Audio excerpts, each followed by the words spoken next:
Hi, this is Danielle, and I want to bring something amazing to your attention. And this is about giving. What I want to tell you, probably already know, but I want to bring it up. When you give something to someone, when you give it, it could be the smallest thing, and you don't feel that you're giving something huge. But the person that receives it feels that it's something huge. For example, if you give $10 and the person that receives it receives $100, wouldn't you be enjoying giving $10 to so many people to see the ripple effect and how happy they are for receiving your gift? This is the exact same thing. When we give something small, it could be a good word or a compliment, it could be a nice note, it could be just being grateful. For example, you take the kids to the doctor and they're sick, and the doctor gives medication, and the next day the kids feel so much better. Do you think about calling the doctor and saying, "Thank you so much, my kids feel so much better"? Many times we don't realize, we forget. I used to go to a therapist years ago, and he was giving me a very good price. He was giving me a discount.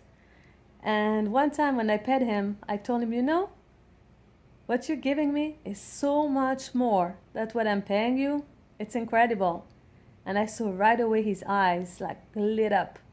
And he's like, "Thank you," because many times we forget that the people around us are the people that need to have a good word, a compliment, a feeling that they are validated and appreciated for who they are.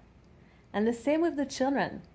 Many times as my children were growing, I would lay down in their bed and just look up the ceiling and think, how does it feel to be him right now? How does it feel to be her? What is she going through? What is her life like?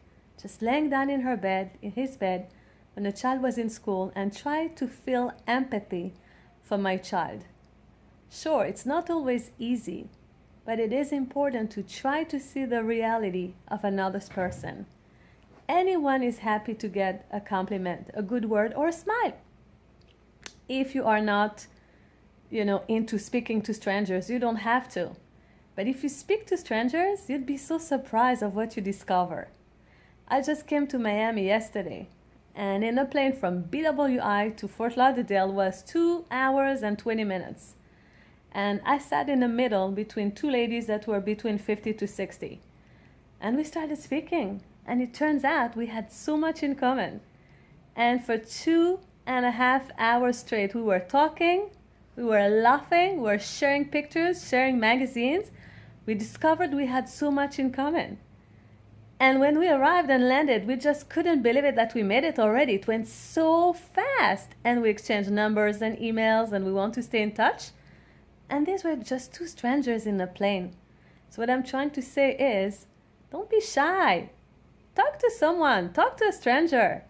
Make a small conversation. If it's the mailman, if it's the pharmacist, if it's the cashier. You know how hard it is for the cashier? Believe it or not, I worked as a cashier 18 years ago for a few months. I couldn't believe how difficult of a job it was. And so many times now when I do my shopping and I see the cashier looks exhausted and strained, I tell her, "You have such a hard job." I know. You know how I know? I did it too. And it was very hard. And I appreciate your help. And I see how her face lights up. All people want is a good word, a smile, and validation. Think about it. Think about the people that are the closest to you. These are the ones that are the most forgotten. Your husband, your wife, your mother, your father. If you're lucky to still have your parents, it's amazing. These are the people in the world that love you the most. The very most in the world. And it's amazing.